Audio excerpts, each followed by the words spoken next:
I'm Joss. Hi, I'm Claudia. And this is the Lutz Get Down to Business podcast. We're two cousins on opposite ends of the globe with a lot of opinions about figure skating. And we're here to deliver the news, recaps, and potentially injure ourselves trying to hydroblade like the master Keegan Messing.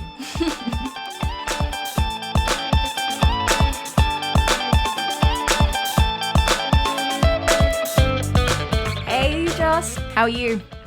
I am honestly really sad. Oh no! Yeah, this weekend, me and my friend Melanie were supposed to go to Skate America, and obviously we couldn't because there were no spectators and very few media people. And she texted me and she was like, I got a notification that we were supposed to be staying at the Cosmopolitan tonight in a very nice room away from our children. That's the worst. I know, truly sad. But then we commiserated and we were able to just let ourselves know that we are very thankful to actually be having an event this weekend at all. Yeah. You know, because we have just been so thirsty for any amount of figure skating this year that we will take what we can get. Yes, and Skate America certainly did quench our thirst this weekend. It definitely did. I was a parched lady, but I am a less parched lady, I guess. I was going to say that my thirst has been quenched, but I think I'm just slightly less parched. Oh, yeah. I mean, it's great that the event was on. I really wanted you to go, and I really wanted to go at least to US Nationals at the end of the year, but that's unlikely to happen, so Yeah, fingers crossed we will get our shit together in the election and potentially be able to hold nationals, but that's another conversation. Why don't we move into news this week? Yeah, and so we're going to start with Skate Canada updates. They recently released a statement about what competitions that they'll be holding, when they'll be holding them, etc. And we're just going to read the statement. So it says, the 2021 Skate Canada Challenge will take place remotely on January 11th to 17th. Skaters will participate from their home regions with live officiating, providing each with an opportunity to qualify for the 2021 Canadian Championships. The date for submitting video submissions for the junior and senior disciplines will be announced shortly. They then go on to say that the 2021 Canadian Championships are scheduled to take place in person in Vancouver, BC, February 8th to the 14th. The number of competitors has been reduced to accommodate safety protocols. Only junior and senior categories will compete, and each discipline will only have 2 flights of skaters. More details announced later this year. And I am glad that it has been postponed kind of in this manner, but I am slightly fearful that we will face another kind of 4 continents issue here where it was postponed and then canceled. So fingers crossed that everyone wears a mask, washes your hands, stay home as much as possible. Maybe we'll get some more figure skating competitions next year. I mean, 4 continents being cancelled. It was supposed to be held in Sydney, so I was really excited. And then it being actually cancelled, I was very, very sad. And I mean, currently it's bucketing down with rain in Sydney, so it's all very pathetic fallacy. And yeah. We're just going to continue mourning our loss here, but not a loss. We have a very positive piece of news next. Anna Pogorelaya just announced on Instagram a couple of days ago that she is pregnant. Yay, congratulations, Anna. We are wishing you a happy and healthy pregnancy. I think in her Instagram photo, she was looking great, looking glowing. I'm so excited. She was looking radiant. Yeah, absolutely. We are very, very excited, and congratulations. Congratulations, Anna. Okay, now let's go into Skate America. What did you think about the weekend as a whole? I thought that it was very interesting and very innovative.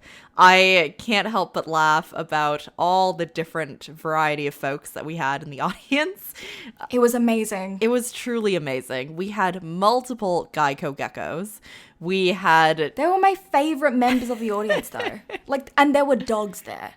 They were dogs, and the Geico lizards just sealed the deal. They were my favorite for the weekend. Yeah, they definitely were. We also had notably children and toddlers blown up to be the same size as the adults in the audience.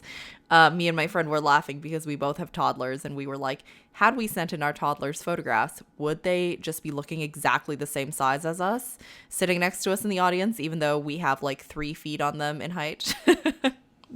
Yeah, and then they could be the same size as Chris Kinnear in the front row with 2 thumbs up. Or how about the lady with the big yellow Nathan Chen sign? There was only Nathan Chen signs, though. Like, no other skaters got signs. All the signs that were there were just all of Nathan. Like, go Nathan! I think that if we had sponsorships, folks sponsor us, if we had money at our expense, we would have purchased some Skate America seats and held up signs for other people too, because you guys all deserve support. Oh, yeah. Or maybe you can have, like, the Go Nathan sign, and then when we, like, flip the sign, it's, like, other skaters, and we can just, like, hold up multiple, like, cue cards. We can bring multiple posters. Yeah, we're everyone's cheerleader. Absolutely. I also thought, just randomly of note, that the DJ was super hype, however, also super hype in the year 2005. During the men's free skate warm-up, they played Every Time We Touch by Cascada. Oh, what a banger. And also an extremely spastic, sped-up version of Usher's Yeah. But they're all bangers. They're so good. But a spastic sped up version of Yeah? Like how many times? 1.5 times speed? Double speed? What are we talking I think here? that if we're going in metronome terms, if we were at 116 for a quarter note before, we were perhaps at like 208 for a quarter note. Oh, we're above in this version of 200. Yeah. We're above 200. No, it was all the way. I'm turning the metronome all the way to the right to 208. And we just lost about like 50,000 listeners with this metronome analogy. Oh my gosh. But yeah, I mean, all in all, I think that they really did their best with what they could do. I think they were very safe about things. Yeah, they look like they were taking really great and strict measures. So the skaters had, and everyone there at the event, had to wear masks when they were not on the ice. They take their masks off when they get on the ice, and they get on one at a time. They wait for the skater before them to get on and take their masks off, and guards and whatever. And then they get on themselves. It's very kind of orderly process. And after they compete, when they get off the ice, there's a bucket full like water bottles, and then there's a bucket of all their own personal belongings, and they put on their masks straight away. They're the only ones in the kiss and cry. So yeah, I think they did the best they could. So thank you to everyone at Skate America, USFS, people in Vegas who organized a great and safe event for everybody. Yeah, thank you guys for holding this for us in this, what's the word, unprecedented times. If I hear that phrase one more time, I swear to God. But truly appreciate everyone's effort. It was great. Yeah. All right. Let's start off with ice dance, and later on we'll get into men's, and then in the next episode we'll talk about ladies and pairs. First up, let's talk about Lorraine McNamara and Anton Spiridonov. They are a new team. They've only been together for a couple of months. Joss, what did you think about them? I think they're really interesting. After having watched Lorraine and Quinn Carpenter, her previous partner, they split because he actually retired. So now she's with Anton. I think I just have to adjust my eyesight a little bit and just kind of like get used to their pairing. I think that for a new team, I thought that they definitely have things to iron out in their programs, but I think I really like them together, and I really like him. I think that he's going to be good. Yeah, he's definitely a quality skater. They overall have great performance quality. She's very, very expressive. In their rhythm dance, they skated to Sweet Charity. They hit only one of their key points, unfortunately. It was a no, yes. But like I said, it was really fun. You could see the performative quality that both of them have. Their free dance was a Pink Floyd medley of Money and Shine On You Crazy Diamond, and we got some Pink Floyd. I love Pink Floyd. It was great. Yeah, I think every time I hear Pink Floyd, I again have to adjust my eyesight because I'm very used to watching Tessa and Scott's Pink Floyd. Oh, as yeah. a big Tessa and Scott fan. Yeah. However, I always welcome more pairs to do programs to Pink Floyd, because I think this is one of those things where, like in ballet exams, you have specific things that are requirements. Yeah. I think that everyone needs to do a program to Pink Floyd, even if it's just like, in your bedroom or in your local rink. It should be a necessity. Oh, yeah. For Instead of everyone. we should add more repertoire to the really basic ice dance music that every skater hears over and over and over again whenever they're at the rink. Let's put some Pink Floyd in. It will definitely be more kind to our ears after hearing the same songs play over and over again. Everyone who's like been a skater before, you all know what I mean. Yes, be kind to our ears. Kindness to the ears. Kindness to the ears. All right. So yeah, no, they're great. I'm really looking forward to what they come up with next because she's 21, he's 22, still very, very young. Yeah, potentially very long career ahead of them. Another really young couple is Caroline Green and Michael Parsons. She's 17, he's 25. I really like them. They look great together. Yeah, they are super talented. They have a lot of charisma. They did Thoroughly Modern Millie for their rhythm dance. And out of their key points, they had a yes, no, no, yes. So they hit 2 out of 4 of their key points. So definitely some room for improvement there. However, I do just really like their energy. I think her costume especially was just beautiful. Oh yeah, I completely agree. And yeah, they're just a really refreshing couple. Both of them are great. They're paired very, very well. And their free dance though was a little controversial. It was to Dance for Me and Nothing Compares to You. Yeah, especially with people on Twitter, they were definitely a buzz about this free program. And I think that the issue here is that Caroline is barely 17 and Michael is 25. Michael is a grown adult at 25 and Caroline is obviously still a teen. We just need to make sure that we are not forcing or placing too much innuendo upon them in this program and just in their pairing in general. I know that in ice dance, we tend to have kind of like, there tends to be like this huge push for like heterosexual romantic energy, right? And I think that here we need to make sure that Caroline has consent in kind of making a program and isn't like persuaded into a program that is in some way sexualizing her and her 25-year-old partner's relationship, and that she is not pressured into this in any way. We just want to make sure that the conversation continues around this, especially for these pairs that a lot of them have very young girls and male partners who are adults. So we just want to make sure that we continue this conversation going with regards to consent in the sport, because that is just such a huge thing that has come to the forefront of conversations recently. And we want to make sure that that keeps going and that everyone in the partnership is respected.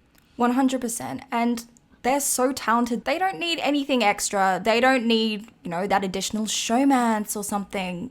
They've got quality oozing out of their fingertips. So let's focus on that. And yeah, I mean, they've only been together. This is their second season together. So they're still kind of new. I think, they've just got so much talent that they're going to really make a push forward in the years to come. Definitely. We don't want to be like pushing the showmance onto them and having their partnership be seen like in the media and on social media and stuff kind of in this light. It's just unfair to both of them. Yeah, exactly. It is very unfair to both of them. And they need to kind of cultivate their development as athletes, both individual and as a pair, without this kind of romantic notion being pushed upon them, especially with their age. Mm-hmm. We love them, but let's move on. Cool. Let's talk about Christina Carrera and Anthony Ponomarenko. I'm sorry, I have to laugh. It's not funny, but I was just watching. I think it was Ice Desk. I think it was like the US Figure Skating Fan Zone Ice Desk today. And someone had said in that conversation that this is the only ice dance pair that competed that has more than 11 syllables in their combined names together. And I just can't. I literally cannot hear their names together without thinking about that in the future. So thank you, Mr. and Mrs. Ponomarenko, for the flow and pairing of his name. Anthony Ponomarenko. It's very easy and like flowy and nice to say. Yeah, no, props to you guys. So, all right, about their skating, their rhythm dance was too darn hot. I think that if Maddie Chalk and Evan Bates were here, it would definitely be way too hot. Does it really need to be this hot? And this just reminds me of in our intro episode how you had asked, one of our like non-figure skating questions was what season we prefer, and we both said like autumn or winter, because in the winter you could always like put more blankets and clothes on if you're too cold, but in the summer if you're hot, like if it's too darn hot, you're like real screwed if you're just overheating. Yeah, and just to, add on to the theme that we managed to bring up every single episode about climate change and sustainability, we don't want it to be too darn hot. No, it's fire season in California. Obviously, Australia's just fire season every single bloody summer, so let's keep it less hot. But speaking about that, this Too Darn Hot was hella hot. It was I very really, good. really liked it. Yeah, it was so good. Yes, it was very, very good. I really enjoyed this. I always question a new Too Darn Hot program, but I did not question this program at all. They hit 3 of their 4 key points. So they had a no, yes, yes, yes. And he is just Anthony, sir. Your edges. Hello. Oh my God. It's 100% from his DNA. I mean, his parents are the 1992 Olympic ice dancing champions, Marina Klimova and Sergei Ponomarenko. Sorry, I love saying it. I love saying it. But he's got hella great edges. I'm very envious. They both had really great level 4 twizzles. They did very well in their protocols. So they had the same base technical score as Hubble and Donahue and Hawaii and Baker. They were just under Hawaii and Baker after, factoring in the GOE. But where they lost out mainly was the PCS. They were 2 points behind Jean-Luc and Caitlin. But, she's 20, he's 19. That kind of makes sense. I forget how young they are because they skate with such maturity. But I really enjoyed the rhythm dance. It was great. Yeah, I think that, their twizzles were great. Anthony's edges. I mean, Anthony, apart from having genes, also works extremely hard. I feel a lot of chemistry in their partnership. And I really, really enjoy their rhythm dance. I also really enjoyed their free dance, which is to some cuts from Dr. Zhivago, which, fun fact, is my dad's favorite soundtrack, and I grew up listening to a lot. So every time I hear it on the ice, I'm just very pleased. There's a +1 from plus 5 GOE from me for Dr. Zhivago's soundtrack. I was like, only plus one? I'm so sorry. What kind of judge are you? +5 GOE, I apologize. No, their Dr. Zhivago was really great. I thought the packaging of it was really good. The costumes were there. I love their take on Dr. Zhivago because they use cuts of the music that haven't really been heard before. And so it was really fresh. And that was just my impression of that whole free dance. Very fresh, very crisp. I really enjoyed it. Yeah, I think this program has a lot of potential. I really enjoy it. I think both of these programs fit really well together, just in their tone. I love this. I love everything that's going on. Yeah, me too. Okay, let's talk about more things that we love, more programs that we love, and they came from Caitlin Hawaii and Jean-Luc Baker. Oh, I love these two. I'm obsessed. I love them so much. Okay, so they've kept their rhythm dance like many, many other ice dance teams. It's to Saturday Night Fever. The costumes are so fucking fire. They're so great. I swear to God, if these two did not keep the same rhythm dance when the rhythm dance was the same 2 seasons in a row, we would have had words, Caitlin and Jean-Luc. Yes. We would have been rioting. We'd be banging at your front door just going, no, Saturday Night Fever. Oh, it's so great. It's so great. I mean, it was also great because they hit all of their key points. Really, really great. Their twizzles look great, even though Jean-Luc dropped a level in his twizzles.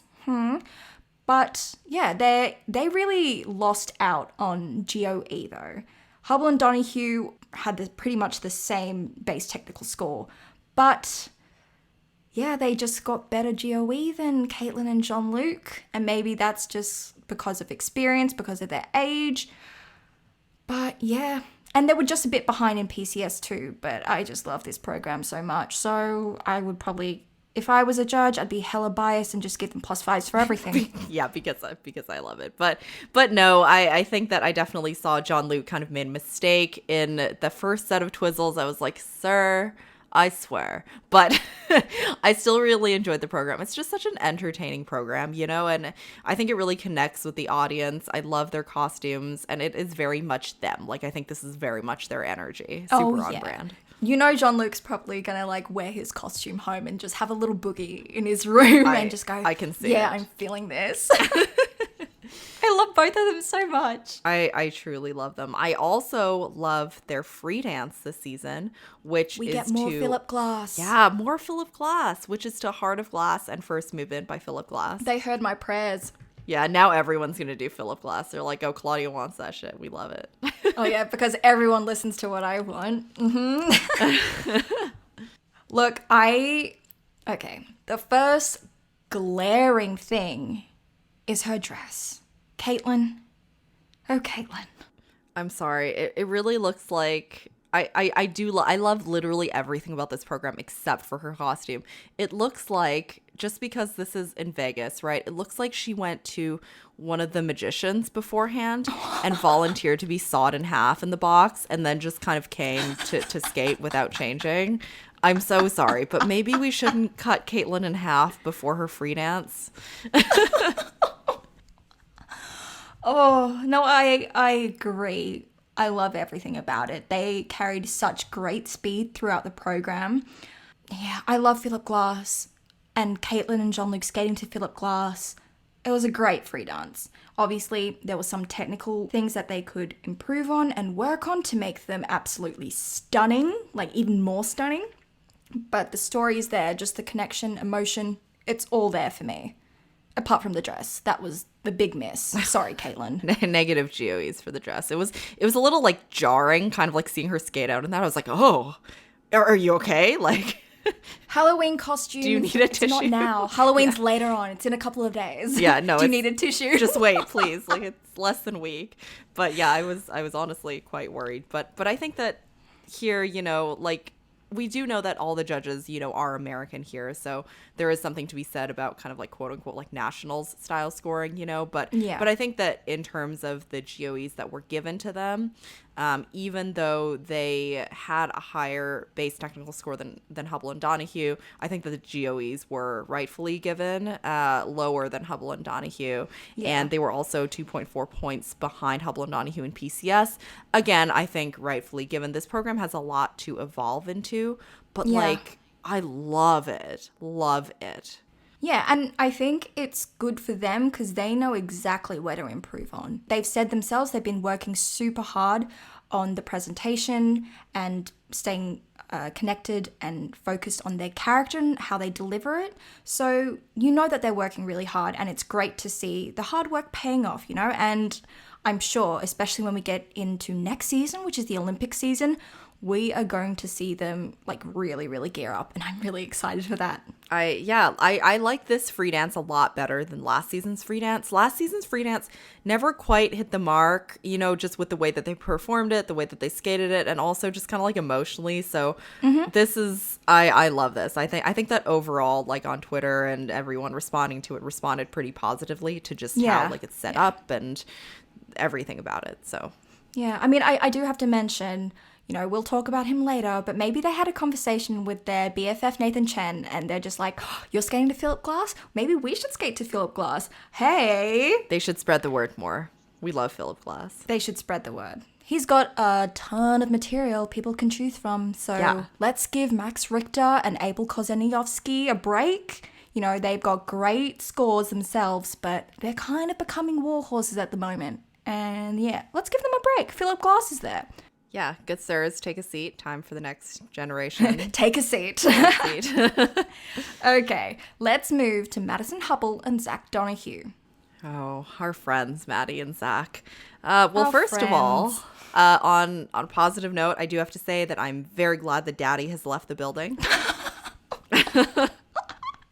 Yes, their rhythm dance changed to burlesque this season, and I think me, you, and everybody else thinks that burlesque is a much better choice for them. I think it's a much better home for my heart than with Daddy. Stop. I can't help it, okay? We were just forced upon this egregious music all of last season. My heart belongs to Daddy. Now at least we get something a little more peaceful. Yes, you mean Christina Aguilera wailing. Yeah. Which is our piece. It is our piece. This is our piece. This is our emotional piece. Yeah, it was a really good skate from them. They had great twizzles. They hit all of their key points. It was really good. But my major comment was Maddie's dress looks like she stuck, those clip textures that you can clip and make like a chain out of them? It looks like she stuck those on the end of her skirt. I was sent this graphic of one of the noisemakers that you blow into and they expand on New Year's Eve.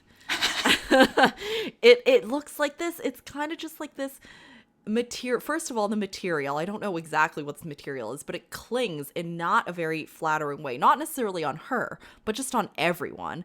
And also not just the gold dress, okay, but Zach's costume. I don't like this like mini mesh peekaboo with the vest top. I think Mini mesh peekaboo. I think it's a little odd. Like every time he would lift his arms, there'd be just like this tiny itty bitty piece of mesh kind of like peeking out on the bottom part of his armpit. And I'm like, is this on purpose? Like, I can't tell if this is like a purposeful decision that's being made. I think that there needs to be a lot of rethinking done with these costumes because they are very distracting. Maybe that was the whole point of it though. It's possible. It is possible, but you can really tell how clean they were. And you can definitely tell why they got the giveaways that they got. Everything was very, very crisp, clean, assured. They did well in the rhythm dance. For their free dance, they skated to Hallelujah. Now, we got some interesting quotes from the press conference. Joss. We did. And I think this is the reason why I have so much trouble like connecting to them as a pair because their skating is amazing. Like undeniably, yeah. Yeah. They're coached by like literally one of the best coaches in dance right now. And Marie-France and Patrice. Yeah, we love them, right? And I think the issue is that they kind of like push this highly, extremely curated image of them that is intimate yet not intimate at all. It feels curated but intimate at the same time, and it's kind of odd. So this quote that Claudia was talking about during the press conference, I found this on Twitter. Maddie talked about how Zach sings Hallelujah to her. And because, okay, so the backstory of this, if you guys didn't know, is that they did a program to Hallelujah before, okay? And everyone commented before on how they loved it so much, the lyrical quality of it, the way that it flowed, the way that it was it's not a classical piece, right? Because it's not from the classical era, but like just like a very staple piece, I guess, of music and skating. And I guess, so her quote is, "We wanted to marry the two versions, the two being the Katie Lang and the Jeff Buckley, and the version that Zach used to sing to me by Jeff Buckley." Side note, they used to date. Yes, they did used to date. But dating life aside, I think that their image, I think they just need to maybe work on their public image a little bit. It feels curated yet intimate, and it's a very unique image package that they have presented to everyone. Yeah, and maybe perhaps a little bit confused. Like there's a picture on Instagram that I literally remember because I remember it popping up and I was like, I needed to do a double take because I was like, I don't know what's happening here. So this picture is from April. I have it pulled up here. And she has her hands, it's a black and white photo, and she's kind of like behind him. And she has his hands splayed on his face. And he has his eyes closed and looks like he is like in a dream or perhaps experiencing bliss. Like I just don't really quite know what's going on here. And it looks like she's like maybe pulling his eyes down. It's very odd. I don't really know. Maybe like massaging the oils in after he's done a face mask. Like those are the motions that I engage with after I've done a face mask. But another odd part of this photo is the caption is a few lines from Emily Dickinson. Like, I just don't understand this energy that they're giving off. And I think that really comes across in the package that they portray in general, just with the way that they skate and the energy that they give off on the ice. I think it's very confused, and maybe they should review it slightly. That's just my They should review it. It's okay. It is a very chaotic energy. Is it chaotic good? Is it chaotic neutral? Is it chaotic evil? Who knows? It's just chaotic, right? But what you cannot deny is that, you know, they have quality. They are really good skaters. And I really think that the Hallelujah program is really good. It's not a bad program at all. And I think it's a good vehicle for them. I understand completely why everyone waxed lyrical about their exhibition to Hallelujah a couple of years ago. And yeah, I mean, no wonder they won, really. Yeah, they are amazing. And I think this is the frustrating part about it, is that like we all know that they're so good, right? And this year they have even more on their side. Scott Moyer choreographed Hallelujah. Oh yeah, I forgot about to mention that. That is, I knew it, but I think he did a really good job. Yeah, I really enjoy the choreography. I do have one issue with it though, okay? I mean, I sound like I'm just like shitting on them, but I'm not, you know? Like I really do enjoy them. I'm just kind of frustrated. But anyways, the issue that I have with them is the same issue that I have with Mariah Bell's ABBA program. And I mean, there are a lot. Mariah Bell's ABBA program, we'll talk about that later. But there's a lot of issues. The one main issue that I have with the ABBA program is that the big elements and kind of like the ooh and ah elements from the crowd, like the big jumps and stuff, don't come at times where the music swells. Okay, no, I understand that. And in this Hallelujah program, the big elements don't necessarily always match up with where the music swells. So it doesn't have that full effect and kind of adds to this like confusion / frustration of mine. But anyways, the point is they're great skaters. I just think that they need to work a little bit on their packaging. Yeah, and I think with your comment there, they will definitely watch back this performance and really nitpick at how to improve it before nationals and hopefully more international competitions next year if they happen. But yeah. Yes, please happen. Yeah, it was a really good dance field, especially in the second half. And I really enjoyed seeing the same but new rhythm dances because I absolutely love the theme from last season. It was so great. So I'm just really, really happy that I get to see those rhythm dances again. That's all, really. Yeah, full stop.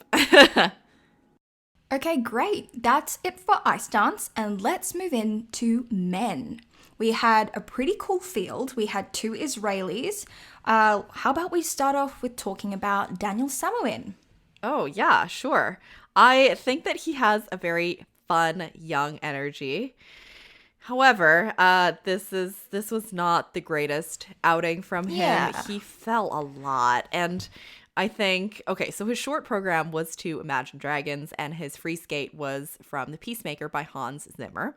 I personally am not a big Imagine Dragons fan. I think that their keyboard consists of maybe like 5 white keys and 3 black keys, and that's it. But apart from They've that, got the 4 chords going on. Yeah. The standard 4 chords. That's all they need. My 15-year-old self loved Imagine Dragons. Like, my workout playlist was just Imagine Dragons when I was 15. But yeah, no, it's a shame because he's much better than this. And, you know, this might just be down to conditioning, especially this year in COVID. But like in his short program, his triple lutz was huge. He could have tagged on a triple toe, but he didn't. He just went for the double. And I was just like, what are you doing? Yeah, I was like, sir. But also, like, I think the way that he falls really kind of like freaks me out. Like, there are some skaters that fall, and there are some skaters that like curse splat. You know, like, You mean Anna Pogorelaya? yeah, like Boyang Jin, like Max Aaron really curse splats a lot. Oh, true. But you can't beat Anna Pogorelaya. She set the bar so fucking high. A true curse splat. We can add Daniel here, young Danny, to our curse splatting team. He just really worried me. I was like, are you okay? Like, just, I think that we can have some falling lessons. And also, like, I understand that, like you don't want to, like, fall or, like, put your hand down, you know, or 2-foot a jump. But, like, oh, man, he just really worried me. And I promise that, you know, in our intro episode, I also talked about my anxiety a lot. My anxiety is well managed. Daniel, let's just work on our falling a little bit here. Well, I mean, at least he went for the jump and he didn't just go and pop everything. So kudos to him for that. But, in the free skate, though, I really love the simplicity of his costume. That was a plus. It was just really nice. Yeah. Yeah, definitely. I really hope that, you know, with more training time, with more ice time, that his jumps will return and that also he will have better conditioning. I think that, you know, with more ice time, hopefully everything kind of improves for him, because that was a great, like, first showing of 2 potentially, like, really strong programs that he could have had. And I honestly am just so glad that we had Israeli athletes here, you know, because otherwise it would have just been like US nationals plus, you know. I mean no, what I really mean is that it would have been like US nationals light, you know, but like now we have US nationals plus. That's what I'm trying to say. Yeah. Okay, how about I want to talk about somebody who is very much in the realm of skating to Imagine Dragons. Everybody's crowd favorite, Jimmy Ma. Oh, Jimmy Ma. So his short program is to Come Together by Gary Clark Jr. And I thought it was fun and scrappy, just like Jimmy's brand. Yeah, I think that, so there's a comment on Figure Skating Reddit that I saw that was just hysterical. It is, Jimmy reminds me of Kevin Amos in that he just yeets himself into the air and hopes he lands it. I think I laughed for half an hour because this is so his energy, but it's super true. Just like the way that he It's enters so his jumps. I'm true. like, Jimmy, sir. Okay, so like in the short, right, he popped his quad toe. And it sucks because you can see how much height he can generate. So the whole yeeting concept, bang on. Yeah, exactly. His free skate is to Lincoln Park. I love Lincoln Park. But he's wearing a hoodie. Okay, it's not but he was wearing a hoodie. It was and he was wearing a And hoodie. he's wearing a hoodie. Because it's a tie-dye hoodie. I think this is the uniform for a Linkin Park concert. I think definitely at least 6 out of 10 people at Linkin Park concerts are wearing hoodies. It was just...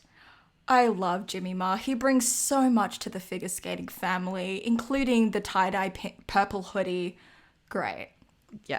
It's so great. You know, he had a decent skate here. So he does a gorgeous quad toe and then, you know, he puts it in combination, but he flubs the double toe. Like, that's very much his energy, where he does an amazing, difficult jump. And then when it gets to a double toe combination, he just can't do the double toe. Like, Come on, Jimmy. it's very Jimmy, relatable you can for do me, it. though. You can do it, Jimmy. But Do it. no, he had a really good skate, and I think he was really happy with himself. Or maybe he was just happy that he got to show off his hoodie. Who knows? It's possible. It's kind of a cute hoodie. Yeah, I'd wear it. I'd wear it. I would totally wear that hoodie. All right, let's talk about a little bean who kind of stole the show. His name is Ilya Malinin. He's 15. He is so heckin' cute. He is so cute. Love him. And with that being said, I hope that US figure skating doesn't kind of push him too hard and be like, he's the next big thing, because we can see Yeah. it. We don't need the narrative, right? Yeah, so his short program is to Billie Jean by David Cook. I loved it. Oh my gosh. Okay, I need to interject here. David Cook is one of those American Idol winners that you don't really hear too much about. But, like, I really enjoyed David Cook when he was on the show. So when his name popped up, I was like, oh my God, here he is again. Here he is at Nationals Plus. I love it. Hi, David. Hey, Dave. Hey, Dave. Hey, Billie Jean. Hey, Dave. Ilya is such a talent. I'm very excited for him. In his short, he did a quad toe and a quad sow triple toe. They looked so solid.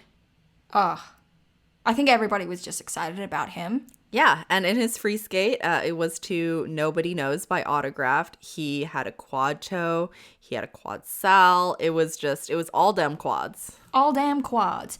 I love this boy. The end combo spin had awesome and really, really cool positions. But one thing, I have to say one thing. Will the ISU commentator just zip it during his program? He was talking so much through Ilya's free skate. I was like, I just want to watch the boy skate in relative silence. Like, please, we all get how good he is. Just shush. I was just like, Ted Barton, please give this person some lessons. Yeah, this is where I'm very thankful for Peacock Premium. There was no commentary. This is not sponsored by Peacock Premium. However, Peacock Premium, if you want to sponsor me us for the remainder of the season and not have me pay my fees, I would be very much obliged. I mean, we wouldn't mind. Anyways, Ilya's 15. Like, I can't even comprehend that in my mind. Like, he's got so many years until he kind of hits his peak. So, excited. USFS, please don't push him too far. We want him to stay healthy and develop properly so we actually have a star that continues for a while, because that may well be him. yeah, Ilya, write your own narrative. Yeah, and somebody else who's working on writing his own book/narrative is Mr. Alexei Krasnozhon. Thanks, USFS, for providing that information in his bio, by the way. His hobbies also include snowboarding, mountain biking, reading, swimming, and computer programming. Thank you, Alexei. What can he not do? What can he not do? So his short program this year is to Heart Upon My Sleeve, and his free skate, very interestingly, is to Dracula. Not necessarily the music that I would have chosen for him. But yeah, real interesting. Look, he was very, very into it. Now, let's start off with his short program. That quad loop, great. It looked really solid. But also, I felt that this was a very, very Yagudin-esque program. And what made me really laugh, though, like, bless you, Alexei, but he had a stank face in the middle of his program, and I was just like, okay. Oh no, Alex, That please. doesn't add to PCS, I'm pretty sure. Rein it in, Alex, please. I think that he maybe during the off season, maybe perhaps didn't work on his flexibility a ton. I think we can see him struggling a little bit with his flexibility this season. In his spins, they were I bad. also think the spins had negative GOEs. I think there needs to be a lot of improvement kind of in the non-jump realm, but there was a big quad loop. We love the big quad loop. Look, I will 100% say with no qualms whatsoever that the ISU commentator for Skate America, I didn't like him at all. However, he did say about Alexei's short program, plenty of speed, but unfortunately the quality was patchy. Oh, and I was no. like, oh, Sir, okay. Sir. please. Like he said like a couple of really rude things just across the entire event, but I was just like, oh, this may be a little true point. Like Alexei's got a bit of work to do. Yeah. Okay. Let's talk about his free skate Dracula. It was very intense. Yeah. He needs to work on his conditioning because he was so gassed at the end. And I think that's just with everyone. They need to work on their conditioning. They haven't had a lot of ice time. But, he really enjoyed the program, I think. He was so into it. I just think that he definitely needs to work on his conditioning. He looked so tired. I was like, you need a chair and a water bottle. Take a load off. Yeah, like, take a load off. Don't even get off the ice. Just, yeah. Okay. I think that's all for him. He just needs to, yeah. Good on you for enjoying Dracula, Alexei. Yeah. Let's move on to another Alexei Bachenko. Oh, Uncle, we love him Uncle very Bachenko. much. True love. Love. Uncle Bachenko is one of our favorites. We love him. I truly love Uncle Bachenko. Now, before we get onto how he skated at Skate America, I do need to say something, and this is purely just for Joss. In his ISU bio, he lists his hobbies as partying, music, sports, and traveling. Wait, this is a lot of generic words, okay? This is like the guy that you find on Hinge. But it's on brand. It's super on brand. This is like the guy that you find on Hinge, and he's like, I love hiking, spending time with my family, and petting my dog. But I'm not like any other guys. But I'm not like any other guys. I just love that his hobbies are sports, just like all sports, everyone. No. I love how that's what you gravitated towards, but I loved the partying bit. Like, Alexei Bachenko, you're 32, and you said in an interview that you aim to be, like, the oldest, what was it? The oldest skater at the Olympics? Wait, hang on. Let me pull up the quote. Okay, the quote is, this is actually a very sweet quote, but he has a goal to become the oldest man to compete at an Olympic Winter Games, in brackets 2022, and to have an amazing, beautiful skate. We love you, Uncle Alexei. Please don't retire ever. We should put in brackets 2022, comma, 2026, comma. He just, you know what? He should just be the Oksana Chusovitina of skating, and then he can just go to every single Olympics and party it up because that's in his hobbies. Every single one. Okay, so let's actually talk about his skating. His short program is to Words by Harold Scott. I hope I pronounced that right. And he had a beautiful triple axel. First off the bat, beautiful triple axel. We all know that. But the sneaky arm tats that were showing beyond his half sleeve, they were a vibe. I really vibed them. I love it. It's like the uncle that shows up who has to the family barbecue for Easter, and he has sneaky He's arm a cool tats. uncle. He's the cool uncle. Yeah. But I really do need to comment on this costume. This is not his energy. This is not an I love partying in every single sport on the planet kind of energy. It's just black top, black pants. But my issue with the costume is that... Maybe he just borrowed them from Danny O'Shea. Oh, no. But I think my issue with this costume is that every black piece was a slightly different shade of black. He hadn't used the black woolite detergent for his blacks, some of his black pieces. And the specificities. And they had kind of turned out to be sort of like a gray. And also the placing and the rise of his belt kind of looked like the way that my dad wears his belt. And I mean, maybe it's fitting because he's an uncle, but I really do think that we need to rethink this whole costume. I think that he has more personality than this.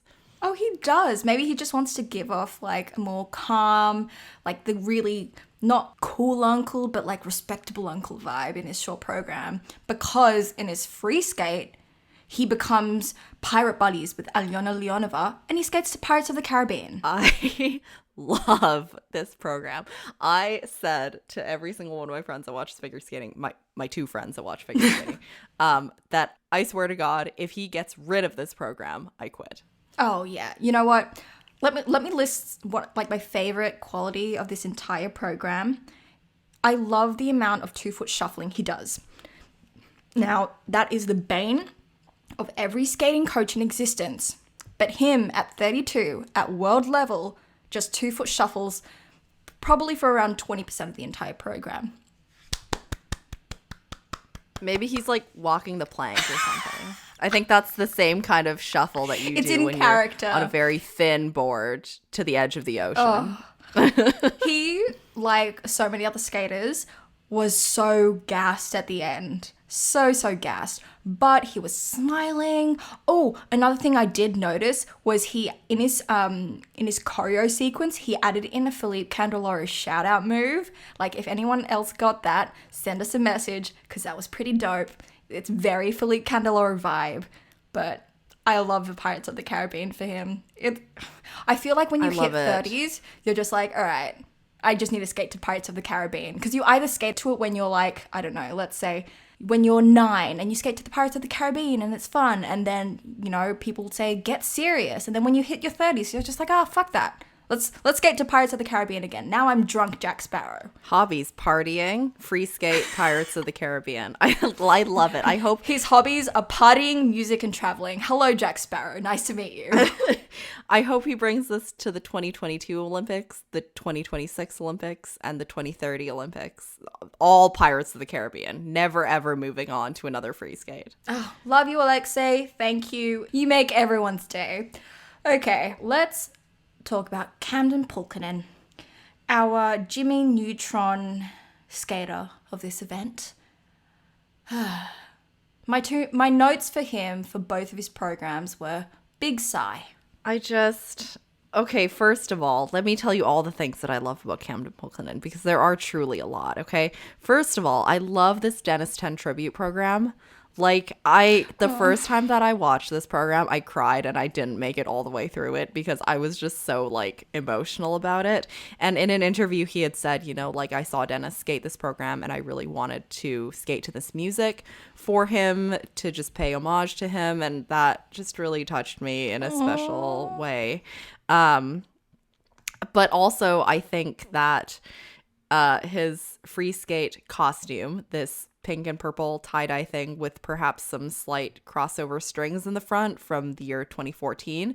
It had big, if you guys have ever seen Yuri on Ice, it had big Georgi energy. Does. He is Georgi because he has the very I don't know what shapely eyebrows, should we call them?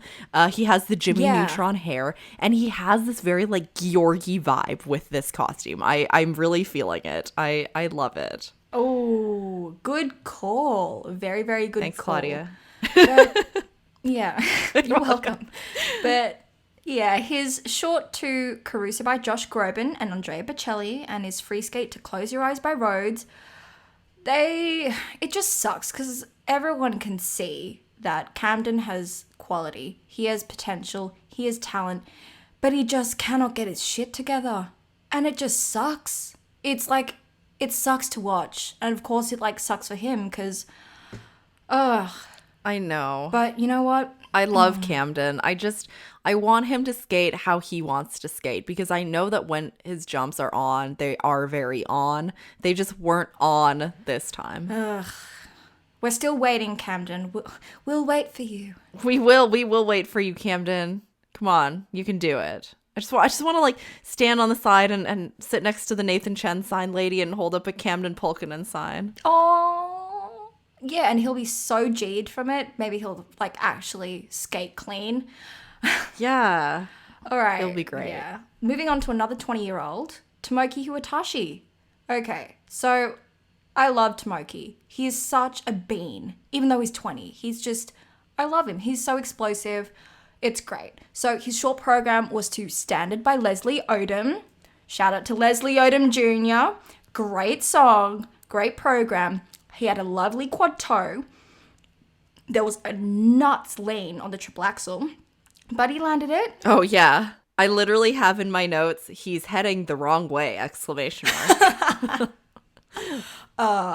But like, he's one of those people whose Russian splits are actually like, holy shit, that Russian split is so awesome. And it's just, he's a pocket rocket.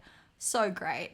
His free skate was to Take 5 by Dave Brubeck and a bunch of other jazz, classics like Harry Connick Jr.'s Blue Light, Red Light and Buddy Rich's Nutville. I'm a big sucker for jazz. Take 5, obviously, so many people have skated to it. Hey, Patrick Chan. Hey, Jeff Buttle. But I love it. Everyone and anyone can skate to it and I'll still love it. He had a great opening quad toe, triple toe. And yeah, I love Tomoki. Tomoki's great. I truly love Tomoki. I just think he exudes this like very energetic but kind vibes. Has he got tall energy? Oh my gosh, he does have tall energy. Tomoki, you have tall energy. Yay, Tomoki! Oh my gosh, he totally has tall energy. I think that one thing that I noted in my notes was that his costume appears to have 3 different vests and a shirt. Is that accurate? Did you see that? He knows what's up. He's going through that whole 3-piece suit. He knows what's up. He's got it down pat. We love you, Tomoki. Keep giving us the vibes. That's very tall energy. It's very tall energy. Yeah. Keep giving us those vibes. Love it. Okay, let's move on to one of our favorites, Keegan Messing. Keegan. All right, because I'm running with this theme of like going through everyone's bios, his ISU bio says that his hobbies are dirt and mountain biking, hiking and camping with my wife, fixing cars, stilt walking, and outdoor rink making. Oh my gosh. Wait, I have a question for you. Okay. Is stilt walking tall energy or small energy? I think it's tall energy. If you don't fall off, it's tall energy.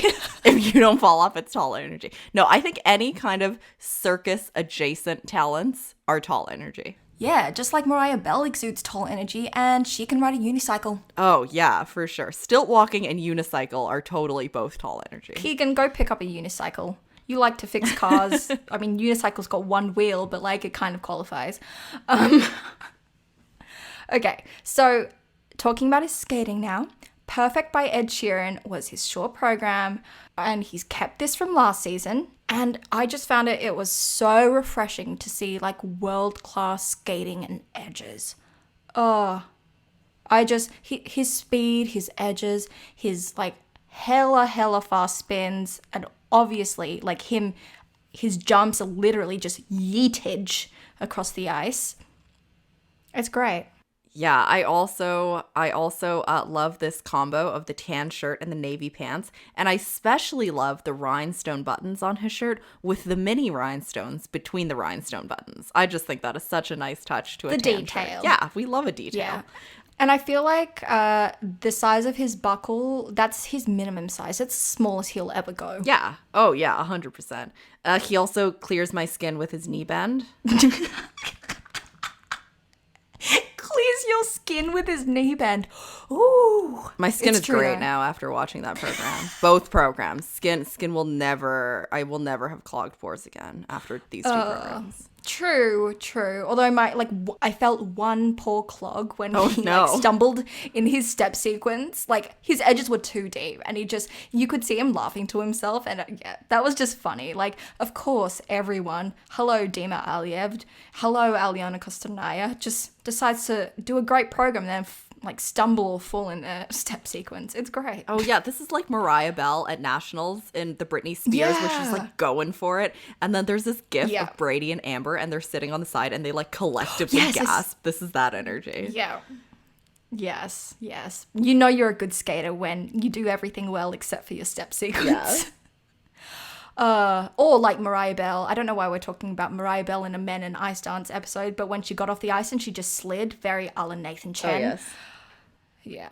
Anyway, okay, back to Keegan Messing. His free skate was to November Rain by Guns N' Roses. Absolute king. It was great. I loved. I mean, it was very Philippe Candeloro wild-esque energy. Like that stumble on the flip at the end. He was just going for it and just loving what he was doing. So, like, I didn't really mind. I don't think he minded either. No, I don't think so. But I think that what Keegan brought to this competition was just like a genuine like love of skating. And like he really kind of all of his like press conference interviews and stuff really just kind of exuded like how much he truly like is missing from the season, because he is the only Canadian athlete here. And in this quote, he said he dedicated his skates to Team Canada. He said he misses them. Like in the Kiss and Cry, he was literally like, he wore his Alberta cowboy Keegan hat uniform of yes, the cowboy hat and the red Canada jacket. You know, he was like pointing at Canada on his back. He was like screaming supportive things, and him and Nam like tweeting back and forth. Like I love this. I love everything that he said and was just bringing into this competition. I also appreciate that in the press conference, he said, you know, during these times, it's so hard. Everyone's going through something. And that he said, you know, go support your local businesses. I also implore on all of you, please support your local businesses, especially kind of like through this holiday season. It can really kind of make or break them. So if you have the choice, to not buy something from Amazon or like a big box store, please choose to, even if it's a little bit more expensive, you know, choose to purchase gifts at your local businesses. Yeah, support the community around you. Thanks, Keegan, for saying that. Thanks, Keegs. We love you, Keegs. We also love that hella awesome hydro blade that we mentioned, obviously, in our intro. And oh my gosh, he got snow in his hair. Ugh, it was great. I mean, watching that, my quads were burning. Yeah, quad burn. Just watching it. Yeah. But I mean, obviously, he didn't skate his technical best, but I think he just was relishing in the fact that he could skate on competitive ice and represent Canada. It was just very, very wholesome. It was extremely wholesome. I think that he was, like, for sure the highlight of the men's event for me. Oh, yeah.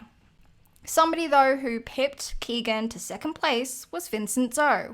So he has a new short program to Vincent Starry Starry Night by Josh Groban, although personally, I think the Leanne LaHarvest version is really, really, really good, and he should try that one out instead of Josh Groban. Anyway, one note. The ISU commentator, not just the commentator, but the ISU kind of graphic listed his coaches. Instead of Mia Hamada, they said Mick Hamoda.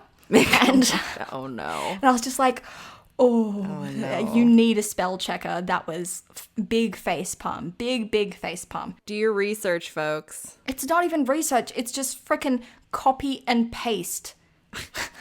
Copy and paste from the bloody internet. Like, or at least put your glasses on. Okay, but the quad Lutz triple toe that he did in his short was so stellar. I was like, yes, good on you. It was a good program. I enjoyed it. You can clearly tell that he was like a lot more expressive than he usually is. And that's obviously because he's connected to this program. So good on you, Vincent.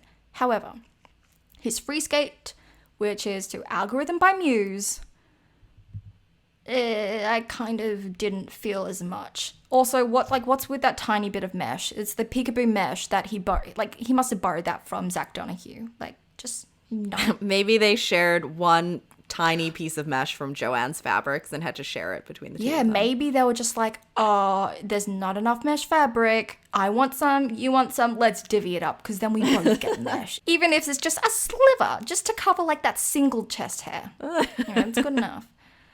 But yeah, it just didn't really click. You could tell that he was thinking really, really hard about what's coming up next and focusing. He did a great quad Lutz though, so like, good on ya. Yeah, I think that I can really tell that he is like working on things like his under rotations, which he is called on quite frequently. I do like this short program a lot better than the one from last season. I mean, I know that last season he was kind of coming back from studying, you know, we didn't really know what to expect. And I think this season too, I didn't really know what to expect with him, but I do like the short program a lot better than last season. Just a total random note that I have to let you know is we were watching the men's programs with my daughter. It was like me and my daughter, and we were watching it. So for those of you that don't know, my daughter is almost 2. So she's She's a tiny toddler.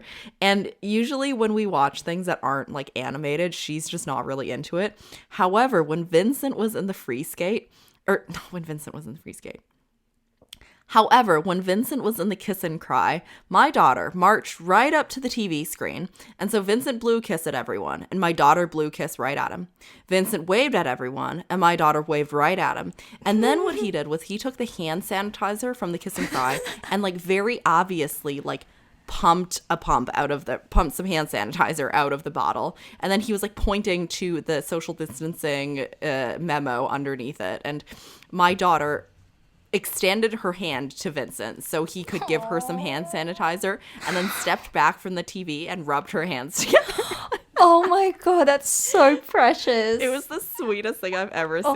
So, Vincent, if you are meeting small fans, my daughter is a big fan. So hit me up if you feel like signing some autographs for a small toddler.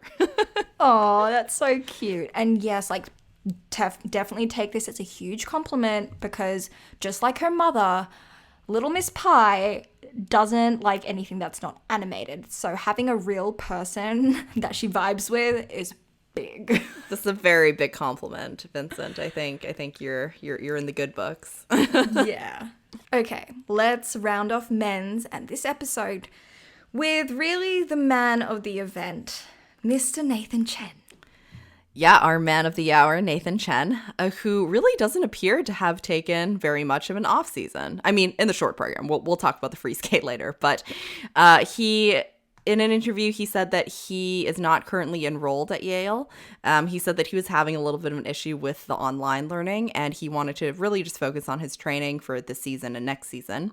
So he has a couple of new programs, which I so appreciate because I mean, I really thought that he was going to keep the Elton John, but he has introduced our favorite man, Philip Glass. Thank you, Nathan. Thank you for listening to my prayers. Thanks, Nathan. He has introduced Philip Glass for his free skate, and for the short program, it is to Desperado. And for his short program, he's tucking in his shirt. He appears to have added a jacket from Le Chateau. Shout out to all of our Canadians. Le Chateau from 2005.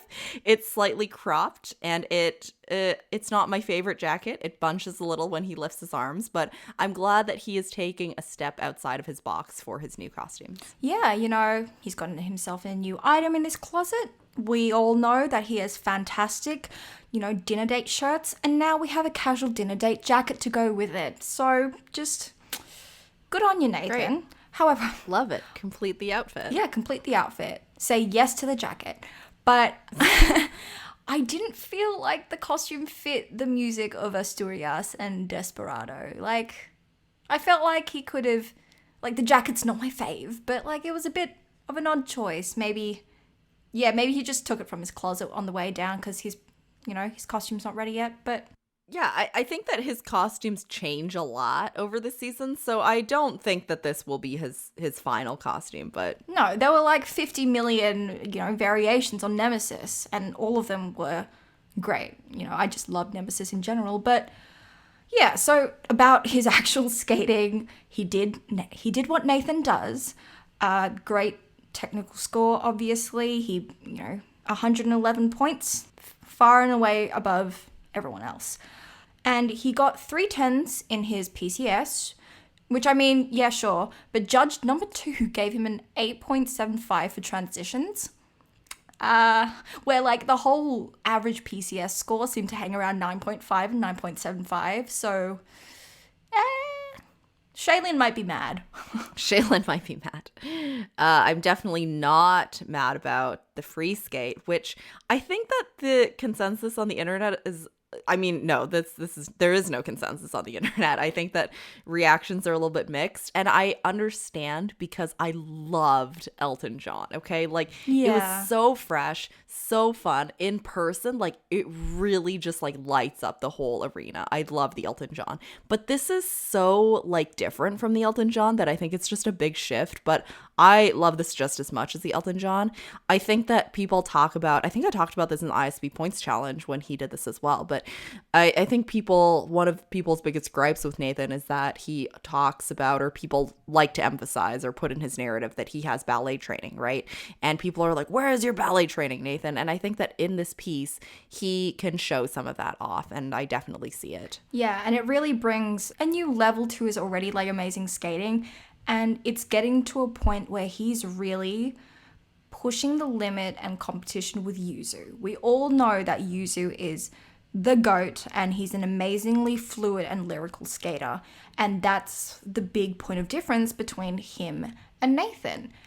But in this Philip Glass free skate, you can really see the improvement, just the little tiny details that show his ballet training, his focus on really improving that area of his artistry. Now, yes, we don't get the fun of Elton John and all the bright costumes that we got with it, like the bus seat shirt, but we get a really solid program instead. Except for here when he's popped a few jumps. Like, come on, Nathan, get your shit together. Oh no, I had flashbacks to 2017 No, with stop. these edge jumps. He just doesn't like them. The Axel and the Sal, they're just not his buddies. He had such a good run with the Axel. He had such a know. good streak going. I know. Alas. But I mean, everything was made up, for me personally, by that quad toe Euler triple flip. Like, that was prime. Thank you. Thank you for that. And your hair. Your hair was so on point. The hair was great. Yeah. The hair was great. I hope that this Axel and this Sal are just, a one-off, and that they don't continue to haunt him. I think that with his level of training, right, he's gotten them before, he will get them again. And like he was saying in the press conference, like I made a couple of mistakes, but if there's anything that I know, it's that I always review my tapes and I always go back and improve. So I have confidence that this was kind of a one-off, and that they will not necessarily, this won't happen again. I mean, at least I would hope not. Yeah, we don't want to see a situation like the triple Axel and the triple Axel's relationship with Patrick Chan. Oh no, not that, please. It still haunts me. It haunts me too. Yeah. Thanks, Nathan, for giving us two awesome, although free skate wasn't so awesome, two awesome skates, and pretty much just, it's a runaway victory. It was his to lose, and he stayed on top. Yeah. But yeah, that's it for the men's. That's it for Ice Dance. That's it for this episode. But we still have the kiss and cry to go, so let's get into that. So to kick off our kiss and cry, of course, we are going to recommend a book to you guys that was inspired by one of the programs that we saw in Men/Dance. I mean, this one particularly was inspired by a program by Uncle Bichenko. I had to choose a pirate book. Like, you could not tell me to come on this episode and be like, maybe we shouldn't choose a pirate book, because I would have just told you that I was going to choose a pirate book. It was the only choice. It was the only choice. It was the only choice, truly. So this is a book that was definitely inspired by, or I guess the choice was inspired by Alexei Bichenko's Pirates of the Caribbean free skate. And the book that we chose is called The Mermaid, the Witch, and the Sea by Maggie Tokuda Hall. This book takes place aboard the pirate ship called Dove, and Flora, who is a girl, takes on the identity of Florian, who is a man, because in pirate culture, if you will, men are more highly respected. These pirates who are on the ship have a plan to sell passengers into slavery, one of whom is Lady Evelyn Hasegawa, who is betrothed to someone in an arranged marriage. They plan their escape together, but on the way they encounter, just like the title claims, mermaids, witches, and the sea, which is in some parts somewhat personified. My favorite thing about this book personally was that all of the characters are super complex and in some way morally gray. There is definitely not a clear distinction of who the author wrote that the reader should, I guess, quote unquote, should root for. This book does so much by way of representation. Our main characters are Black and gender fluid, and the other is Japanese and identifies as lesbian. There's also a whole bunch of social commentary on things like imperialism and colonialism. There are characters that experience discrimination because of classism, casteism, race, and identity. I think that this book does so much. It is a fun adventure. It's got commentary on our contemporary society, and most importantly, It was inspired by Pirates of the Caribbean free skate from Alexei Bachenko. Thanks, Alexei. So again, thanks, Uncle Bachenko, for giving us this inspiration. Thanks so much, Alexei. So again, this book is called The Mermaid, the Witch, and the Sea by Maggie Takuda Hall. Yeah, everybody go give that book a read if you want. It is in honor of Uncle Bachenko, so pretty much it's necessary. It's a necessity. It's a necessity. But yet, speaking about the kiss and cry, I want to touch on the lack of audience at this event. Obviously, the kiss and cry is an area where skaters go and digest everything and kind of respond to the crowd when, or like before and after their scores. But yeah, I mean, a lot of skaters said during press that they really appreciated the audience noises. And I think, that's very, very obvious because even though the audio was like really stop and start, and you could really tell when the audio person was just like, oh, I need to put this in now, or like the really awkward delay between the music finishing and the audio coming in and everyone just like screaming. Even though that bit was awkward, I think everyone appreciated that it was a consideration and it was, put in. Yeah, definitely. I watched this interview with Nathan on Instagram Live. He did this interview for the Olympic Channel on Instagram, and the person interviewing was actually Nick McCarville from the Ice Talk podcast. I mean, he's not there anymore, but so Nathan was basically saying, so Nick asked him, like, how did you feel without an audience, with all the changes because of COVID? And Nathan said that the parts that were super different without an audience were first, number one, after each big element, there's usually kind of like a reaction to each big element. And also leading up to the end, there's usually kind of like a big crescendo to the end, and it is definitely less impactful without an audience. This is not a part of Nathan's interview, but one thing that I really appreciated was that like the two people that were there clapped extremely enthusiastically, just like the organizers and like the woman waiting to open the door. I really appreciated their enthusiasm. Oh, some claps are better than none. And look, they tried their best. Thank you, guys. Thanks, guys. Speaking about Nathan, I have to bring this up, and it's perfect for Kiss and Cry, right? So in the lead up to Skate America, we saw videos, like stories and a post on Instagram from Nathan of him driving a really expensive looking Toyota to Vegas. And it's kind of like a promo with the USFS. And like it was with the crew of like with him and Mariah, with Caitlin and Jean-Luc. And it's just like, it's so extra. But I'm here for this content.